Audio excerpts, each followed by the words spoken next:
Yes, Roma wines taste better because only Roma selects from the world's greatest wine reserves for your pleasure. That's R-O-M-A, Roma wines. Those better-tasting California wines enjoyed by more Americans than any other wine. For friendly entertaining, for delightful dining.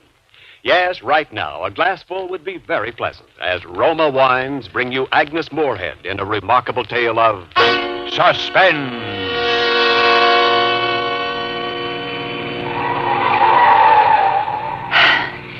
We were driving too fast, but I knew that if I slowed down at all, I would begin to tremble. And so, although the road was tortuous, climbing steeply up the mountain, I kept my foot pressed hard on the gas pedal. Out of the corner of my eye, I could see that my husband was looking quietly into the green valley far below. He looked peaceful now. He had made his speech about driving too fast. I'd asked him to be quiet, and now he was quiet. I wondered what he would do if I stopped the car and told him right then that we were driving up to the Johnson house so that I might kill him. I parked the car on the highway at the foot of the dirt road leading up to the house. We walked quickly behind the heavy trees. My husband stopped once to wipe the dust off his shoes. I hurried him on, and we soon arrived at the front door. As planned, I'd forgotten the key. I did open my purse and look, however, and that gave me the opportunity to release the safety catch on the gun I had borrowed from my husband's belongings. I suggested that we try one of the windows. He agreed, and we slowly made our way through the underbrush that was growing wild at the side of the stucco building until we reached a first-floor window. The window was set high above the ground, and my husband had to stretch his body to reach it. I waited until he had his back to me, with his hands raised high in the air, reaching for the window frame. Then I opened my purse, took out the gun, aimed very carefully at a spot just in the center of his left shoulder blade, and pulled the trigger 4 times.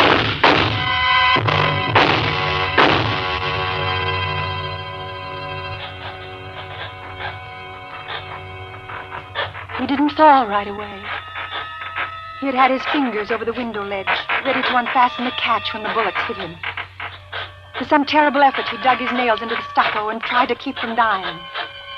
I couldn't move. I wanted to scream, but my throat felt paralyzed. He tried to turn his face and look at me, but he hadn't that much life left. At last, he said,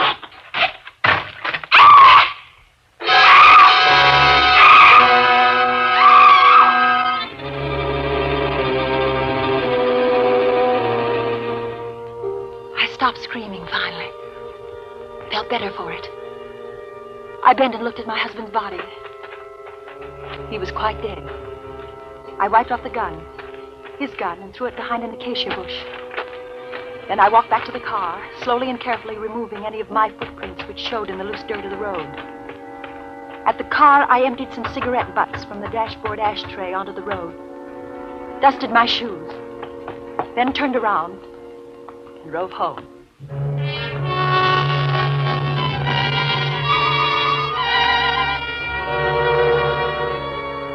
I put the car in the garage, went in and had my shower, and lay down in the library to wait.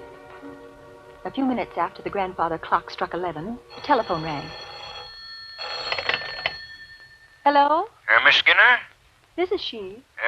This is Jonathan Brown, Sheriff's Office. I have some bad news for you. My husband? Yes, ma'am. He's been killed. Miss Skinner? Hello, Miss Skinner. You all right? I waited quietly for a moment. Then I let the phone fall to the floor. I listened until I heard Jonathan Brown hang up. Then I replaced my telephone on its stand. Went into the kitchen for some ice, which I put in a large Turkish towel. I then arranged myself carefully and attractively on the living room divan. And waited again.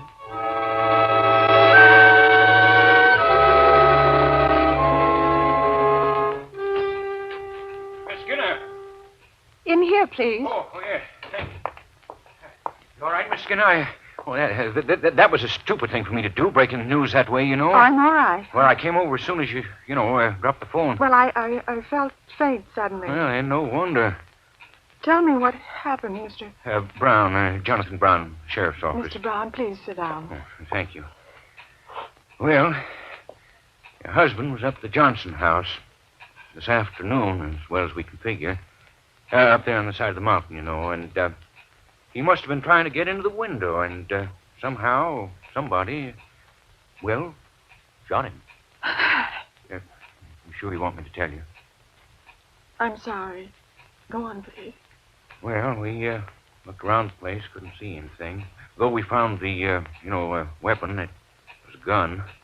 Found in the brush near where he was, and no footprints or anything, except tire marks down the main highway and a bunch of cigarette butts where someone must have been sitting in the car, waiting, you know. Those were my tire marks. You was up there? Well, I had an appointment to meet my husband this afternoon at the foot of the road leading up to the Johnson house. He had said that he'd had some business to attend to and would get a ride with this other person. He was very mysterious about it. Oh? I waited for an hour or more at the foot of the road. You were so clever to recognize the meaning of those cigarette stubs. Well, And when he didn't come, I thought perhaps I was mistaken about the appointment. And so I drove home. Only to think about perhaps I'd gone up to the house, I might have saved my poor dear husband's life. Yeah, they're not terrible shock, I know. I'm all right. I'm all right. I'll be all right. Well, now, don't you worry about a thing, Miss Skinner. The sheriff's office will round up the guilty party or parties and have them brought to trial, you know. Yes, I'm sure.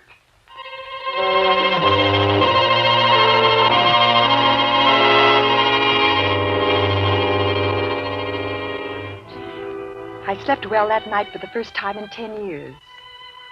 My husband during his lifetime had snored loudly and steadily, and during his later years he had acquired the nervous and distressing habit of grinding his teeth in his sleep. This night all was quiet and peaceful in the house, in my house. And as I say, I slept beautifully. The next few days were also beautifully quiet. A few photographers and newspaper men, but they were kind and gentle and didn't make too much bother. Finally, Mr. Jonathan Brown called to say that he would send a car for me on Friday morning, the next day, as it turned out, to take me to the coroner's inquest. The small courtroom was crowded, and almost everyone there eyed me with great sympathy. The inquest proceeded evenly. There was as yet no evidence as to the identity of my husband's murderer. I again stated that I had left the tire marks and cigarette stubs at the foot of the road that led to the Johnson house. No, I hadn't heard a shot. No, my dear husband had no enemy. Then... I've had this blackboard brought to court so that I might show the position of the body when found. I think it might be of interest. Very well. Proceed. The body was found just below the first-story window on the left side of the house. The dead man was obviously trying to gain admittance, you know. He didn't die immediately, as I will show you, but stayed alive long enough to try to keep himself from falling, since marks from each of his fingernails were found running down the side of the building. Here, then, is the window sill, and here are the marks of his fingernails. And here is the spot where the body lay when it was discovered. And here's the house. As he talked, he watched me. Ground floor. And I didn't know why until I heard the first scrape of the chalk against the blackboard. Shrubbery here. For one awful moment, it was the sound that had been made by my husband as he tried so desperately to hold himself alive. I found myself tightly holding the wooden table in front of me, my arms and body tense, trying not to faint. Since a large deposit of the dried stucco from the building was found under each of the victim's fingernails, I believe I can best illustrate the manner of the victim's last moments with a physical illustration. Suppose I am the victim, you know, and this blackboard is the side of the building. We hear the gunshots, and then the victim slowly sinks to the ground. Oh, please. Please, I can't say. Please, don't make that.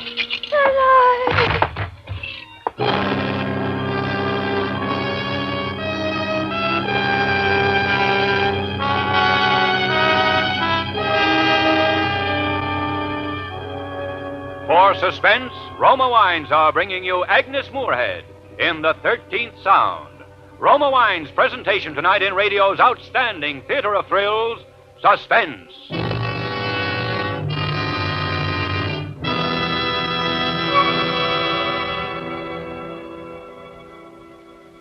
Between the acts of suspense, this is Ken Niles for Roma Wines. Tomorrow, on Valentine's Day, delight your Valentine with a gift that's smart, lavish, and in perfect taste. Say it with Roma Champagne, traditional wine of romance. Brilliant, bubbling Roma Champagne is an unforgettable token of your thoughtfulness. For pale gold, sprightly dry Roma California Champagne, made by the world-famous Charmant bulk process, is sparkling wine at its finest. Yes, to make any golden moment live forever, say it with Roma Champagne. And remember, you enjoy an exclusive difference, a better taste in Roma Champagne. For Roma crushes only the choicest grapes, especially selected for fine champagne. Then Roma vintners' unmatched skill, the magic of necessary time, and America's finest wine-making resources guide this grape treasure to rare taste luxury. Finally, from the famed Roma Champagne cellars to you comes better tasting Roma Champagne. So this Valentine's Day, say it with Roma. Roma Champagne, golden masterpiece of Roma, the greatest name in wine. And now, Roma Wines bring back to our Hollywood sound stage Agnes Moorehead as Mrs. Sally Skinner and William Johnstone as Jonathan Brown in The 13th Sound, a tale well calculated to keep you in suspense.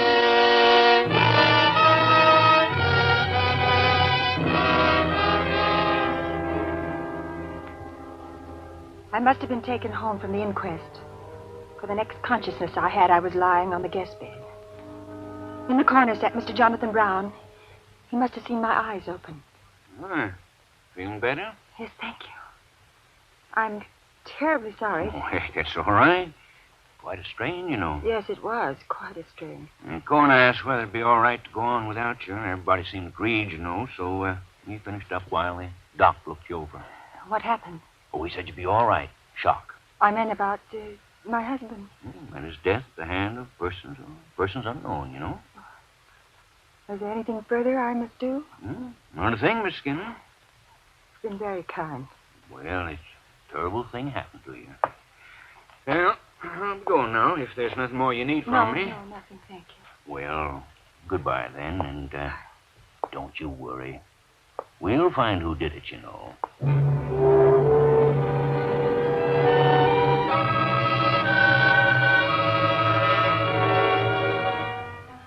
After he had left, I had the time to be angry at myself for my behavior at the inquest. What must the people have thought? To fade only from the noise of a piece of chalk on a blackboard? I wondered if Mr. Brown had suspected anything, because as I remembered back to earlier afternoon, he had been watching me as he drew those silly little diagrams on the board. He hadn't been looking anywhere else, not at the coroner or at any of the reporters, not even at what he was doing. He'd been looking at me. Well, of course he was looking at me. He was showing his sympathy.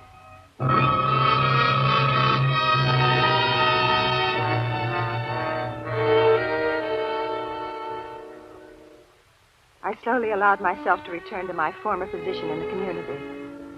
I was able now to do the things I'd always wanted to do, but had been restrained from doing by a certain attitude of my husband. He had never liked entertaining. He didn't believe that we should belong to the country club and take a civic pride in the fact that our home was the largest and most beautiful in the community. In fact, it was his desire to sell our lovely home that caused me to finally take that complete and drastic step.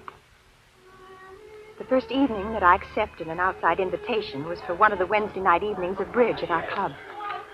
At my table were the president of the bank and his wife. As I sat down, I noticed that a window pane on my left was shattered. Good evening, Miss Gray. Miss Gray. Well, good evening, Mr. Brown. Miss Skinner. Good evening, Mr. Brown. Well, I'm afraid I'm the culprit here.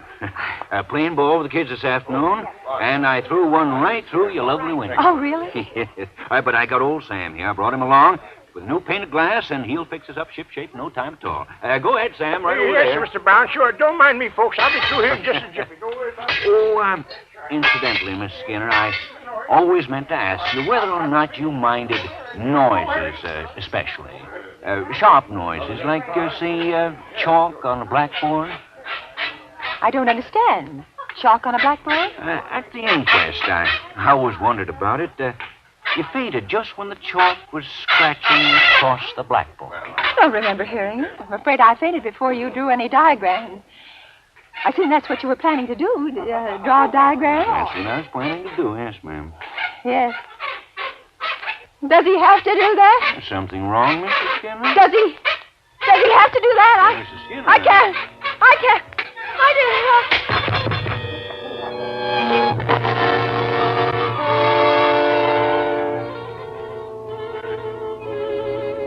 I stayed at home for the next few days. I canceled all appointments. The heat really was unbearable. In October, I resumed my activities. I began to see people again. I grew especially interested in chamber music. Through my activity, I arranged a musical evening to be given by a group of which I was the second vice president. They planned the formation of a Philharmonic Society eventually. I went to the music hall alone, and I was studying my program when... Is this seat taken?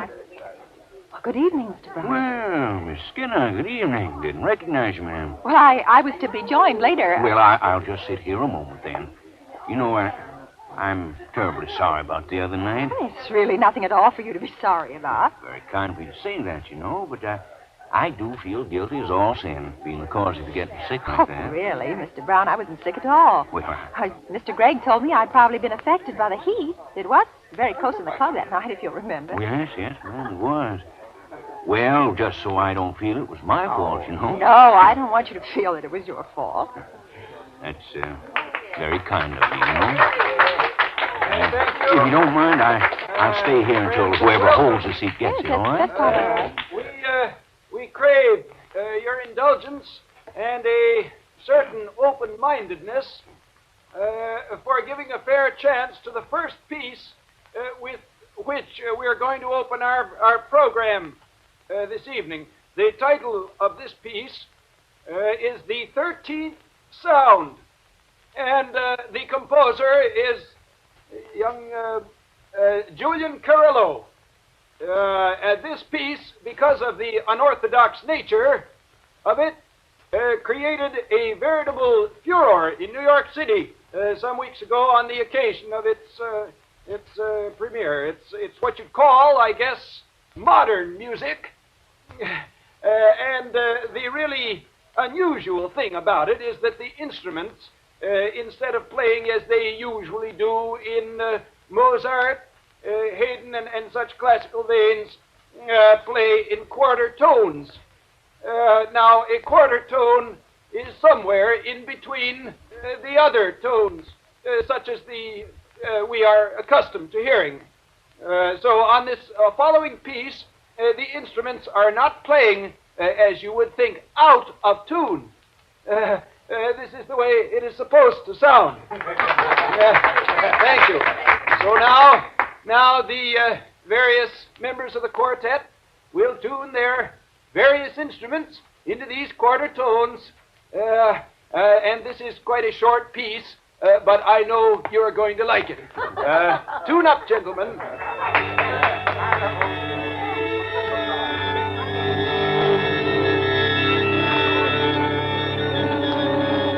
This should be very interesting. Think so, Miss Skinner? 13th Sound. Have you heard it? No, I haven't. It's too hot again, Miss Skinner? It does get stuffy in here, you know. I'm not. It's hot in here. You're terribly peaked. You sure you're all I'm right? quite all right. Excuse me. Will you let me out? Will you please excuse me?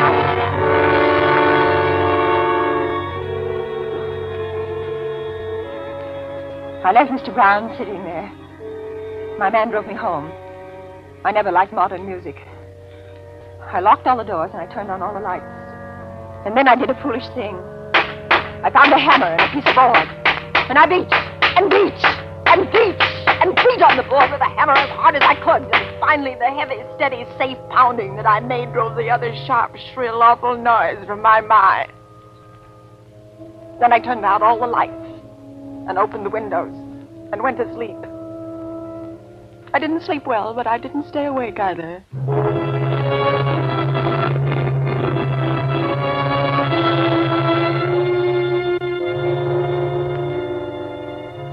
I hadn't set the alarm next to my bed, and when I first awoke the next morning, for a minute I couldn't remember what had happened. I felt drugged. I got out of bed and put on the lovely chartreuse brocade housecoat and started downstairs. The sun was shining outside. It was a beautiful day. Not the sort of day when you could be disturbed by unrelated noises. I felt grand when I got downstairs. Then I heard... What? I didn't know. I didn't care. I knew only that I had to stop it before it happened to me again. Stop it! Please, stop it! Pardon me, Miss... Get out of here! Get out of here! Who told you to do your work here? Did someone tell you to make that noise near my house? Why, no, ma'am. The lawnmower darn thing wasn't cut, and I had to Get shut... out! Go on! Get off this property at once! Yeah, yes, ma'am. Go! Sure, I didn't know. Come back! You hear? Don't ever come back! Don't! Morning, Miss Skinner. Lovely day.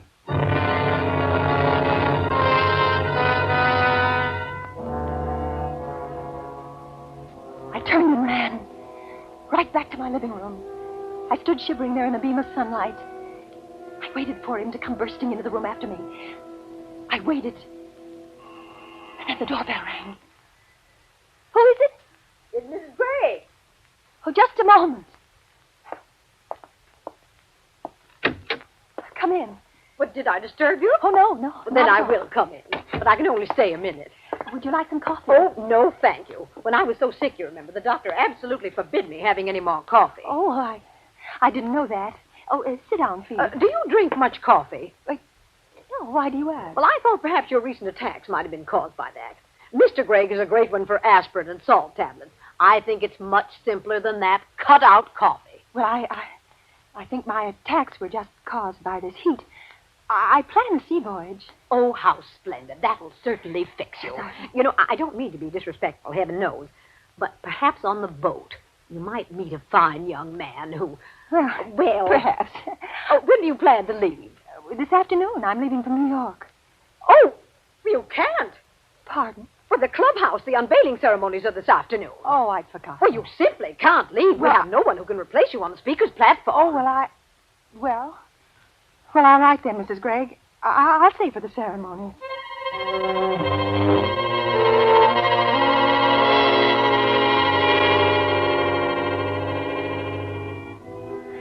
I drove to the new clubhouse with Mr. and Mrs. Gregg. The building was really very lovely. It was almost ready for occupancy. We were unveiling a heroic figure which graced the entranceway.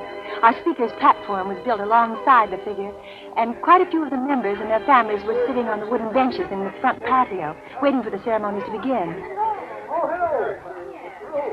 Isn't this exciting? Oh, yes, very. You ladies have done a marvelous job. Oh, thank you. Thank you. What's that fellow doing up there? Where? See, up on the roof there, that truckman. Oh, yes. Makes me nervous to see people at such heights. Awfully close to the edge. I guess he knows his business, I imagine. Yes, I suppose it... I'm very anxious to hear your little talk, Mrs. Skinner. Well, thank you. Thank you. I think you've managed admirably since your unfortunate... Well, you understand. Yes, thank you. Well, I think we should get on with it, eh? Well, I believe it'll be only a few more minutes. What is it? What is it? Good heavens, look, that's the workman. He's going to fall. Can't someone catch him? He's hanging on the ledge. Some of the men are running up there now. Well, they've got to catch him. Oh, they will. They got to catch him. What? He's falling. Oh. Now, turn your eyes, ladies. Turn your eyes. What? I did it. Why, nonsense, I Mrs. did Skinner. it. You had nothing to do with it. I did it. I killed him. Why, I not did hurt it. at all. I did it. I did it. You're not well. I did Here. it. Listen to Let me. me take you Oh, home. listen to me. Listen You'll to be me. all right. Listen to me. I killed him. Listen to me. Don't you understand? I killed him, Mr. Brown. Make him stop that noise. Did you hear it? I killed him. I killed him. I know, man. It's going to be all right, you know. You just come along with me.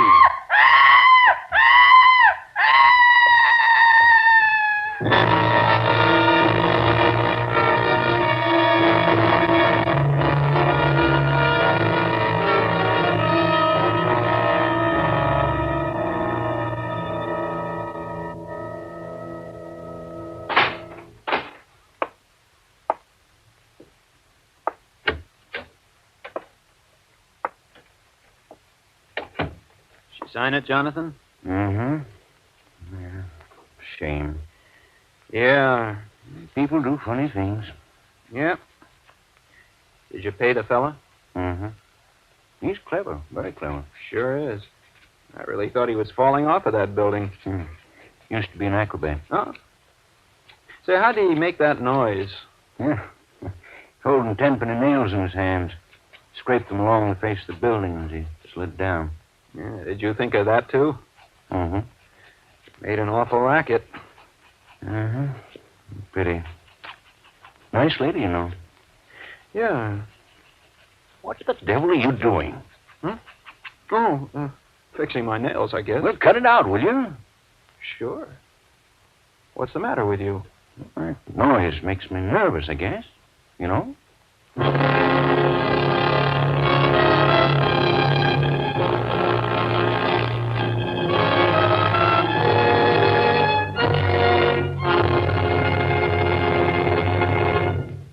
Suspense.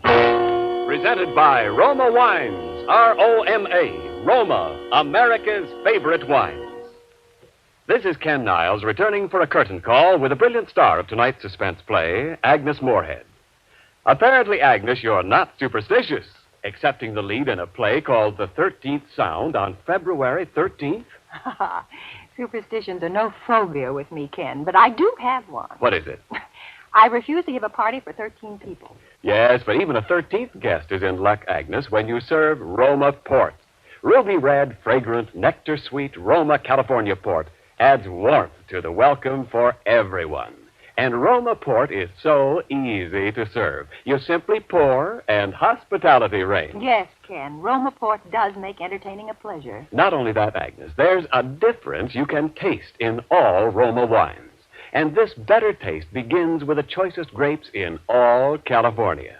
Then Roma's unmatched skill and winemaking resources guide these luscious grapes unhurriedly to tempting taste perfection. Later, Roma places this rich taste treasure with Roma wines of years before.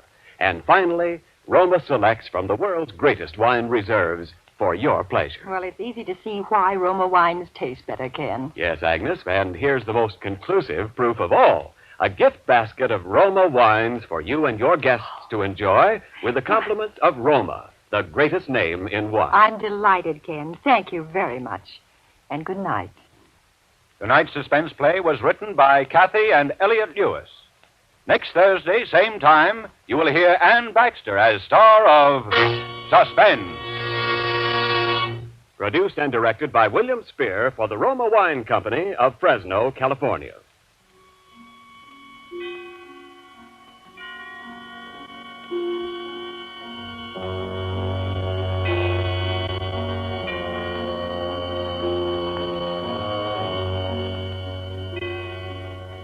Stay tuned for the thrilling adventures of the FBI in peace and war, following immediately over most of these stations.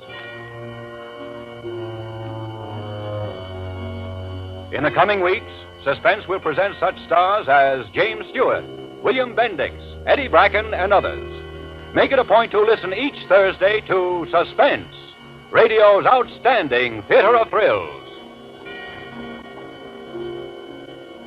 This is CBS, the Columbia Broadcasting System.